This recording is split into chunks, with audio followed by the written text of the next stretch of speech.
Assalamualaikum warahmatullahi wabarakatuh. Selamat pagi Sobat Sidika. Kembali lagi bersama saya Griselda Malinda pada podcast Sidika seputar informasi Dinas Kesehatan Kota Kediri. Nah, pada kesempatan yang baik ini kita sedang kedatangan narasumber yang sangat luar biasa, yaitu Ketua Persatuan Dokter Gigi Indonesia Kota Kediri, Dr. Gigi Erma Etika. Selamat pagi dokter. Selamat pagi Mbak. Bagaimana kabarnya dokter? Alhamdulillah sehat. Sehat, pasti sehat nggih. Baik, Sobat Sidika, setiap tanggal 12 September diperingati sebagai Hari Kesehatan Gigi dan Mulut Nasional. Nah, di era pandemi seperti ini, selain menjaga dari penularan COVID-19, kita juga perlu untuk menjaga kesehatan gigi dan mulut, karena kesehatan gigi dan mulut merupakan refleksi dari kesehatan tubuh secara umum dan juga berpengaruh terhadap penularan COVID-19. Nah, apakah pernyataan tersebut mitos atau fakta ya Sobat Sidika? Nanti kita tanyakan kepada ahlinya. Baik, Dokter Gigi Erma Etika, ini sebagai intermezzo ya dokter. Siap. Mungkin bisa memperkenalkan diri secara singkat agar Sobat Sidika tahu. Selamat pagi. Jadi hari ini saya senang sekali bisa berbincang-bincang di sini, memberikan informasi kepada semuanya tentang kesehatan gigi dan lebih utamanya organisasi kami, Mbak. Jadi mungkin banyak yang belum tahu mereka apa itu Persatuan Dokter Gigi Indonesia itu apa. Jadi saya pada kesempatan ini saya ingin mengenalkan kepada teman-teman semuanya. Jadi Persatuan Dokter Gigi Indonesia adalah kumpulan organisasi dari dokter gigi yang pengurus besarnya di Jakarta, ada pengurus wilayahnya di tiap provinsi, kemudian di tiap cabang dan kabupaten. Nah, untuk Kediri Kabupaten dan Kediri Kota bersama-sama masih bergabung menjadi satu, menjadi PDGI cabang Kediri, yang dimana anggotanya sekitar 265 dokter gigi yang bergabung semuanya, dan itu merupakan suatu jumlah yang besar. Jadi banyak sekali dokter gigi muda yang sudah bergabung di PDGI Kediri. Apa tadi Mbak? Oh iya, ini dokter. Jadi untuk pertanyaan awal kita ini aja yang gampang-gampang dulu aja ya dokter. Nah, dalam tubuh kita ini kan memiliki banyak organ. Salah satunya adalah gigi. Nah, sebetulnya apa sih organ gigi itu dan berapa jumlah gigi normal orang dewasa pada umumnya itu berapa sih dokter? Oke, siap. Jadi ya, kita manusia ini ada dua fase gigi. Yang pertama yaitu fase gigi sulung atau biasanya orang-orang menyebut gigi susu, dan fase gigi permanen. Fase gigi sulung itu biasanya pada usia anak 6 bulan. Dan ia tumbuh sampai sekitar usia 10 tahun. Jadi ada fasenya. Jumlah gigi susunya adalah sekitar 20 gigi susu. Nah, pada usia 6 tahun mulailah berganti, masa fase pergantian, di mana gigi susu nanti akan digantikan oleh gigi permanen. Itu jumlahnya sekitar 32 jumlah gigi permanen. Nah, tapi seperti mohon diperhatikan juga bahwa gigi susu itu atau pembentukan gigi dimulai sejak ibu hamil. Seperti itu. Ya. Jadi berpengaruh ya dokter? Betul. Dari hamil. Jadi pada saat ibu hamil harus diperhatikan tentang masalah gizinya, kesehatannya, karena itu akan mempengaruhi pertumbuhan dari fase gigi susu. Nah, seperti itu. Jadi Sobat Sidika, jadi kesehatan ibu ini utama ya dokter. Jadi berpengaruh terhadap gigi janin juga. Betul. Seperti itu, keberlangsungan untuk bayi dan balitanya setelahnya, seperti itu. Wah, ini menarik ini ya teman-teman. Nah, dokter, untuk kan prevalensi permasalahan kesehatan gigi di Indonesia ini masih tergolong tinggi ya. Nah, jadi berdasarkan hasil Riskesdas tahun 2018 itu saya pernah membaca bahwa keluhan masyarakat tentang gigi dan mulut ini salah satu yang tertinggi adalah gigi berlubang. yang dengan persentase sekitar 45%, sekian. Dan permasalahan kedua yaitu gigi bengkak atau abses ya dokter ya. Nah, sebenarnya bagaimana sih dokter mekanisme dari gigi berlubang dan juga adanya gusi bengkak itu seperti apa? Oke. Jadi gigi berlubang itu prosesnya tidak sebentar. Jadi pasti akan ada proses yang lama, dimulai dengan penumpukan sisa makanan pada permukaan gigi yang tidak bersih. Nah, itu pertama itu. Jadi apabila gosok giginya kurang bersih, kurang benar, waktunya tidak tepat, maka bisa menyebabkan karies. Jadi itu akumulasi makanan dan bakteri yang ada di rongga mulut.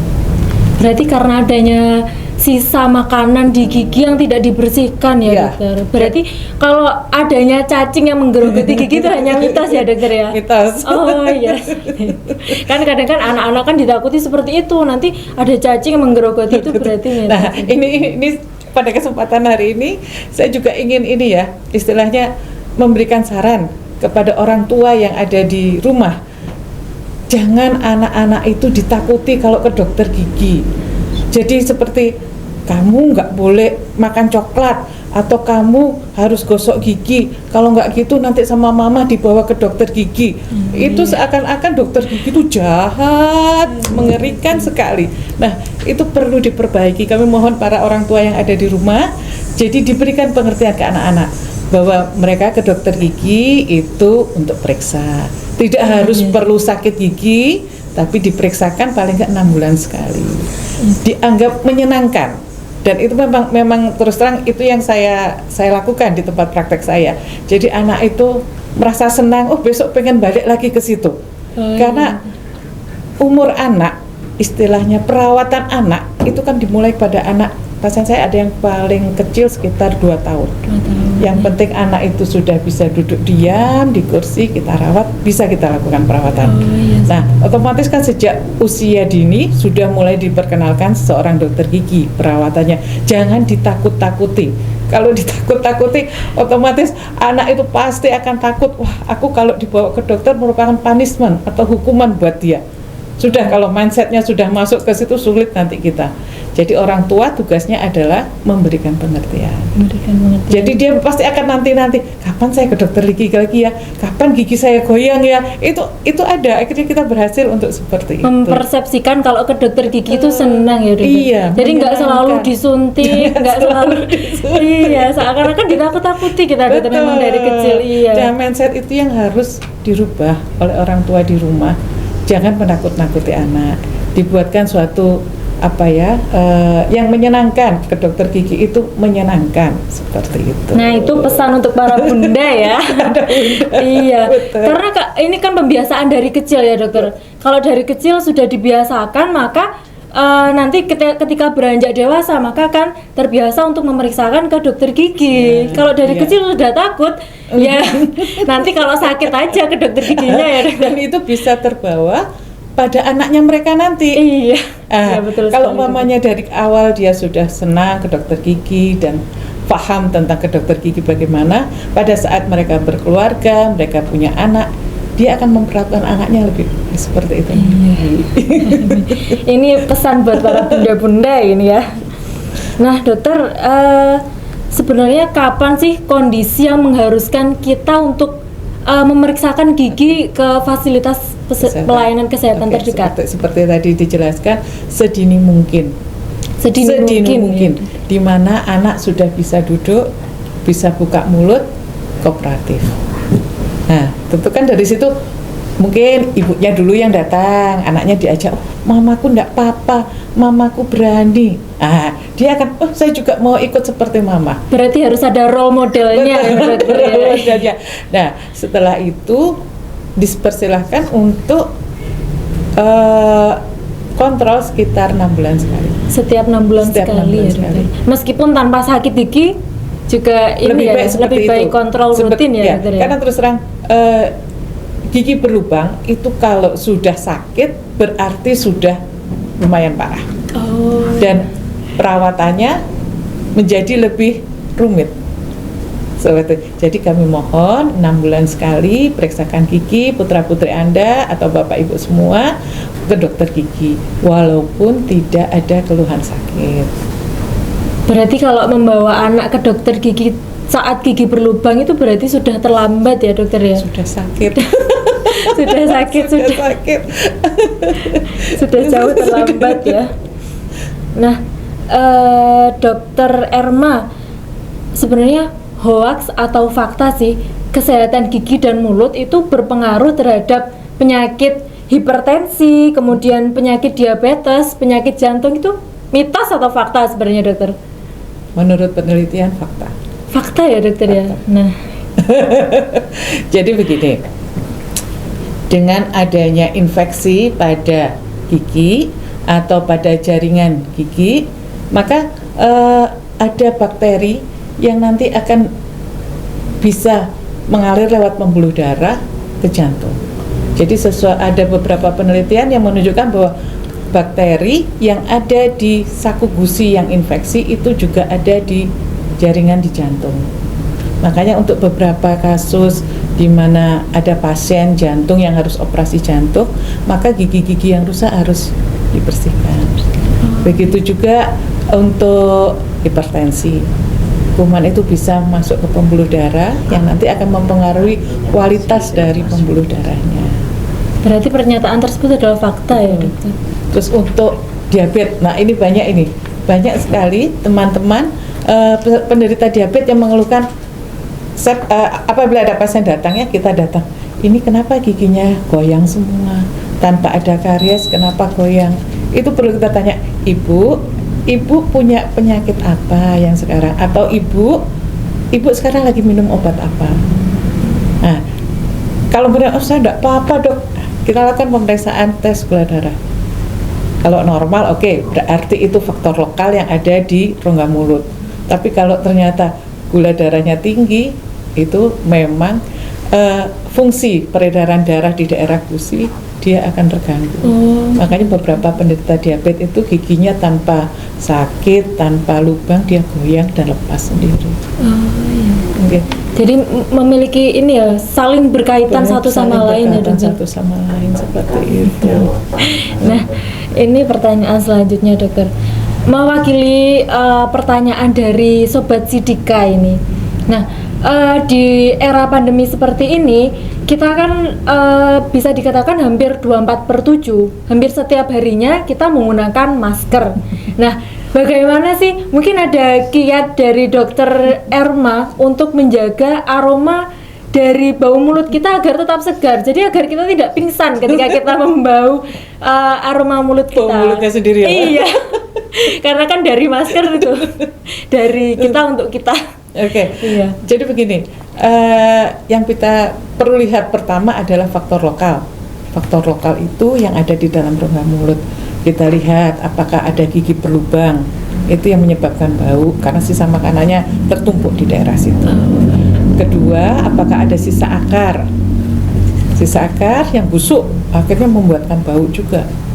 Terus bisa juga ada karang gigi. Karang gigi itu juga menyebabkan bau. Nah, situ perlu diperhatikan tentang kesehatan gigi. Nah, apabila di dalam faktor lokal itu sudah tidak ada kelainan atau tidak ada masalah, insya Allah pede lah kita. Berarti untuk menjaga aroma mulut kita itu, kita berarti solusinya satu-satunya kita harus memeriksakan ke fasilitas kesehatan ya dokter. Jadi kita tidak bisa mendiagnosa sendiri. Jangan. Iya. Sebenarnya ini dokter, idealnya kita melakukan pemeriksaan kesehatan gigi dan mulut itu berapa kali dalam mungkin 1 tahun, itu berapa kali ya dokter? 6 bulan sekali. 6 bulan sekali ya? Sekali. Itu mulai 2 tahun ya? Boleh, sekitar segitu. Jadi biasanya kalau untuk anak kecil kita perkenalan dulu lah, tidak harus tindakan. Kita kenalkan berapa jumlah giginya, kita hitung sama-sama. Nah, dia merasa, oh ternyata tidak sakit ya, oh ternyata tidak mengerikan ya, dia akan lanjut lagi, seperti itu. Berarti ini ya, mengenalkan sejak sedini mungkin kepada sedini anak-anak. mungkin untuk anak-anak. Jadi ini juga PR orang tua ya dokter ya? Betul. Karena turun-temurun ini. Betul, itu nanti akan mempengaruhi pola didik mereka pada saat mereka juga berkeluarga. Nah, ini kita Seperti sebagai itu. generasi yang muda-mudi ini harus Iya. mempersiapkan anak-anak kita, membiasakan untuk membawa ke fasilitas kesehatan untuk memeriksakan Iya. gigi dan mulut ya, Oke. dokter. Sepertinya sekarang ini ya dokter, sudah di klinik gigi mungkin itu sudah dirancang sedemikian rupa biar anak-anak merasa nyaman. Betul, iya. Jadi sudah tidak, kalau saya cerita sama anak-anak, kamu pasti lihat itu ya, ada film yang mengerikan ya. Iya, Ketawa-ketawa yang dipasang kawat itu ya dipasang dokter. kawat, Iya, iya, seperti betul, itu. Iya, itu memang mengerikan. Bukan hanya anak kecil saja, saya yang sudah besar aja juga ya memang ngeri, jadi takut kalau ke dokter gigi nanti disuntik gusinya seperti itu kan, pasti ini mindsetnya dari Mindset, kecil. betul, Iya, mindsetnya harus terbentuk. dirubah. Nah dokter, ternyata dari kebanyakan masyarakat yang mengalami permasalahan dari kesehatan gigi dan mulutnya itu hanya mungkin 1/5 saja yang membawa ke fasilitas kesehatan terdekat. Nah, ini menurut dokter bagaimana terkait dengan kesadaran masyarakat yang masih rendah untuk memeriksakan gigi ke fasilitas kesehatan terdekat? Jadi memang ya, gigi dan mulut itu kadang masih di nomor 2 kan. Mereka bilang, sakit gigi masih bisa ditangani sendiri. Mereka beli obat-obat di warung. Nah, kalau memang sudah betul-betul sudah tidak tertangani, barulah mereka datang ke dokter gigi dalam posisi yang sudah parah. Ya, nah, itu malah perawatan seperti itu akan lebih lama, lebih istilahnya prognosanya, keberhasilannya nggak begitu besar dibandingkan kalau giginya masih lubang sedikit bisa langsung kita tempel seperti itu. Nah, ini berarti kembali ke ini ya, ke moto kesehatan, yaitu Iya. mencegah lebih baik daripada mengobati. Nah, mencegahnya dengan melakukan pemeriksaan kesehatan secara rutin itu ya. Betul. Selain itu gosok giginya harus yang baik dan benar. Jadi tidak harus maksud saya waktunya juga harus diperhatikan. Jadi yang lebih baik adalah sesudah sarapan pagi dan malam sebelum tidur. Gosok giginya jangan cepat-cepat. Kadang cuma depannya saja, belakangnya nggak kena. Wah, seperti itu. Jadi memang waktunya harus tepat. Terus kebersihannya juga harus lebih teliti. Insya Allah kalau seperti itu sisa makanan tidak akan ada di sela-sela gigi yang dapat menyebabkan gigi karies. Dokter, bagaimana pengalaman dokter Erma mengenai ini saat menangani pasien anak-anak itu seperti apa? Apakah ada kehektikan sendiri? Kan kalau mungkin orang dewasa sudah bisa duduk sendiri, bisa menahan sakit ya dokter. Kalau anak-anak kan mungkin harus dipegangi kaki tangan semuanya. Jadi begini, pengalaman saya yang saya terapkan di rumah, di tempat praktek saya, pada saat anak datang pertama, apabila dia tidak ada keluhan, maka kita perkenalkan dulu, kamu duduk di sini tidak apa-apa. Atau kita lakukan perawatan yang paling sederhana. Umpamanya ada beberapa gigi yang lubang, kita lakukan perawatan yang paling sederhana yang tidak membuat mereka terlalu lama buka mulut. Nah, kita cerita sekolahnya di mana, gurunya siapa. Jadi anak-anak itu pikirannya nggak ke gigi terus. Jadi kita periksa tuh sambil ngobrol. Terus, gurunya cantik ya, gurunya siapa nama itu, sambil tangan kita bergerak, mengalihkan mengalihkan perhatian. Nah, seperti itu anak, sudah dok, sudah, anak-anak pinter. Kalau seperti itu memang harus mulai dari awal. Dari awal, tidak menakutkan, jangan pasien itu datang terus langsung, kamu sakit gigi, kamu nggak sakit gigi ya? Wah, seperti itu sudah diem dia kan seperti itu. Jadi kita bicara yang lain tentang kegiatannya dia, sekolahnya dia. Ini jadi menciptakan agar saat pemeriksaan gigi itu menyenangkan gitu ya dokter. Betul, menyenangkan. Jadi nggak trauma. Nggak trauma. Kalau bisa diajak. Tapi memang ada beberapa kasus, dalam arti begini, ada beberapa kasus yang memang harus kita lakukan tindakan. Misalnya ada ujung akar giginya masuk ke bibir, jadi bibirnya pasien itu bengkak. Ibu nggak tahu, orang tua nggak tahu, dipikir bengkak karena apa. Tapi setelah kita buka seperti ini, di ujung akarnya itu masuk ke sini, masuk ke bibir. Oh iya. Jadi betul. Jadi kalau kita buka bibirnya, itu ujung akar sudah masuk ke bibir, akhirnya bengkak. Nah itu apabila hanya obat aja dia nggak akan mungkin bisa, harus dicabut. Nah pada saat itu pasien sudah ketakutan, ya otomatis bantuan orang tua kita minta dipegang, tapi memang harus dilakukan. Mau tidak mau. Mau tidak mau. Semoga ininya bisa segera hilang. Bengkaknya itu. Berarti memang agak lebih ekstra ya dokter ketika pasiennya itu anak-anak. Lebih ekstra, harus lebih sabar. Iya, dokter. Ini kan kemarin saya sempat tahu kegiatan di hutan kota Jayabaya. Kayaknya sangat meriah ya dokter. Sangat meriah. Kemarin itu bagaimana kegiatan peringatan Hari PDG? Hari Bulan Kesehatan Gigi Nasional. Oh ya, Bulan Kesehatan Gigi Nasional di hutan Jayabaya itu kemarin bagaimana dokter? Jadi begini, Bulan Kesehatan Gigi Nasional itu merupakan kerjasama dari Dinas Kesehatan atau Menteri Kesehatan dengan Persatuan Besar Dokter Gigi Indonesia. Dan dokter gigi yang Persatuan Besar itu menggandeng dari PDGI di wilayah dan cabang. Karena kegiatan ini adalah ingin memecahkan rekor di mana sikat gigi serentak seluruh Indonesia. Jadi ada 207 ribu Dor. Iya, itu 207.000 anak. 207.000 Ya, yang kalau tidak salah, mengikuti kalau ya, tidak salah ya seperti itu. Sedangkan kalau di Kediri kita mengadakan 100 dokter gigi yang terjun. 100 gigi terjun, di mana ada 16 titik. 16 titik di sekolah, di kota maupun kabupaten. Sedangkan peringatannya untuk di kota Kediri kita pusatkan di hutan Jayabaya. Kegiatannya adalah sikat gigi serentak pada pukul 9 pagi untuk Indonesia bagian barat, terus jam 10 tengah dan 11 siang di Indonesia bagian timur. Jadi serentak. Itu satu Indonesia ya dokter? Betul. Dan akhirnya alhamdulillah tadi malam diumumkan bahwa rekor muri mereka tidak bisa, katanya gini, tidak bisa mencatat pada rekor muri, tapi dicatat pada rekor dunia. Wah, hebat sekali dokter. Jadi ini juga memberikan semangat pada anak-anak, kita share ke anak-anak yang ikut. Ini kamu ikut berperan, dia akan lebih bangga semangat, ya. Betul. Jadi memang poinnya adalah kesadaran gigi anak-anak untuk selalu menjaga kesehatannya dengan cara sikat gigi yang baik dan benar. Seperti itu. Nah, dokter, permasalahan terkait dengan gigi dan mulut ini kan memang seperti yang dokter jelaskan tadi, kita tidak bisa mendiagnosa sendiri ini ya tentang gigi dan mulut karena sekolahnya juga panjang, membutuhkan pendidikan.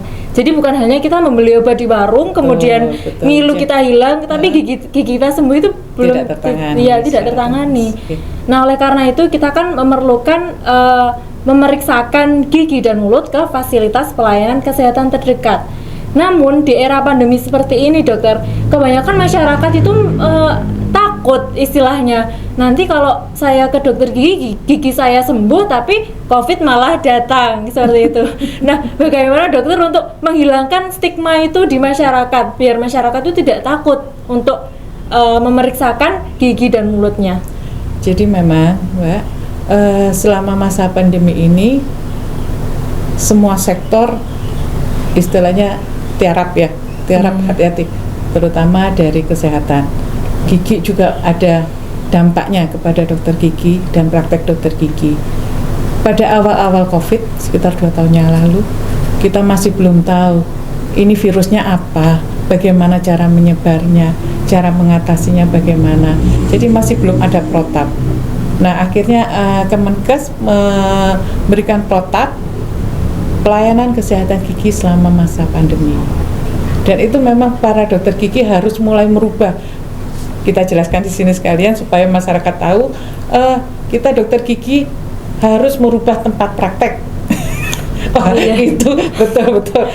Jadi fungsi AC itu harus di belakang dokter gigi. Jadi diusahakan di ruang praktek dokter gigi itu tekanannya negatif. Negatif itu maksudnya adalah udara dari dalam bisa dibawa keluar. Jadi exhaust fan kita pasang. Posisi AC kita letakkan di belakang dokter gigi. Dalam arti jangan di depan begini, kalau pasien buka mulut bisa kena dokter giginya. Jadi di belakang menghadap keluar, langsung keluar. Kemudian kita harus screening pasien dengan cek suhu tubuh seperti itu. Kalau umpamanya ada febris atau panas, sudah lebih baik ditunda dulu. Terus kemudian sterilisasi. Terus kita dokter gigi harus menggunakan APD yang lengkap, karena otomatis kalau kita periksa gigi pasiennya pasti buka mulut ya. Iya. Nggak mungkin pakai masker. Kalau dokternya, perawat masih bisa pakai masker. Pasien harus buka mulut. Nah, yang dikhawatirkan droplet atau percikan liur itu bisa nempel di mana-mana. Terus itu makanya setelah satu pasien keluar kita sterilkan. Satu pasien jadi memang lebih lama dalam perawatannya. Terus jumlah pasien juga tidak seperti sebelum masa pandemi. Dibatasi ya, Dok? Betul, dibatasi. Untuk perharinya biasanya? Lain-lainnya, Mbak. Ya, mungkin sekitar biasanya bisa sampai 15 atau berapa, yang sekitar 7, 8. Hampir 50% ya, Betul. Dokter ya? Jadi kita toto harinya. Jadi hari ini jangan sampai berkumpul pada satu hari. Kemudian dengan adanya sudah dilakukan penelitian, terus sudah ada vaksin dan sebagainya, akhirnya yang terakhir adalah dengan menggunakan tes antigen. Jadi aman. Non sewu, mungkin sekalian saya jelaskan di sini, ada beberapa pendapat masyarakat kita kok dipersulit kalau mau periksa gigi. Sebenarnya bukan untuk mempersulit, tapi kita sayang sama mereka, kita jaga mereka. Ingat dengan orang tua yang ada di rumah, ya kan? Oke, dia sehat, tapi pada saat di rumah dia umpamanya terkena, tapi dia tidak ada gejala. Di rumah ada orang tua yang sepuh yang tidak bisa divaksin, ada anak-anak kecil yang tidak divaksin. Jadi mohon kesadaran dari masyarakat bahwa dengan peraturan atau protap kesehatan gigi itu bukan untuk mempersulit mereka, tapi menjaga mereka, menjaga keluarga mereka yang ada di rumah. Berarti untuk memang protap itu dibuat untuk saling menjaga satu sama lain, ya, Dokter. Betul, Nce. Jadi mohon mindsetnya itu dirubah seperti itu. Baik, Dokter. Menurut Dokter Erma ini sebenarnya bagaimana sih, Dokter, peran dari PDGI terhadap kesehatan di Kota Kediri ini, perannya apa, Dokter? Jadi PDGI ini yang menaungi semua dokter gigi itu akan memberikan pelayanan terhadap masyarakat melalui dokter gigi yang ada, baik secara izin kliniknya, kemampuan dari anggotanya. Jadi kita harus meningkatkan terus kemampuan dari dokter gigi ini sehingga dapat memberikan pelayanan gigi yang istilahnya masa kini, karena perkembangan ilmu itu terus berkembang. Jadi dengan akhirnya bisa memberikan pelayanan kesehatan yang maksimal terhadap masyarakat, terutama kesehatan gigi. Seperti itu. Baik, Dokter. Sepertinya kita sudah membicarakan banyak hal ya, Dokter. Tidak terasa ya, Bu? Iya. Mungkin dari Dokter Erma ada closing statement untuk warga Kediri atau Sobat Sidika untuk menjaga kesehatan gigi dan mulutnya, mungkin, Dokter?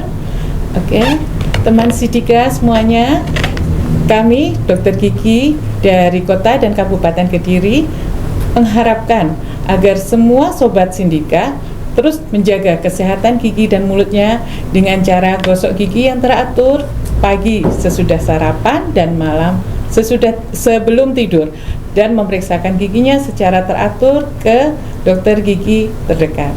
Terima kasih. Baik, terima kasih banyak, Dokter, atas kesempatannya pada hari ini. Kita sudah ngobrol banyak ini. Ya. Baik, Sobat Sidika, usai sudah kebersamaan kita pada pagi hari ini. Jangan lupa untuk selalu menjaga kesehatan, khususnya kesehatan gigi dan mulut, dan juga menerapkan pesan-pesan yang sudah diberikan oleh Dr. Erma pada hari ini. Salam germas, sehat, bugar, produktif, ceria. Terima kasih. Wassalamualaikum warahmatullahi wabarakatuh.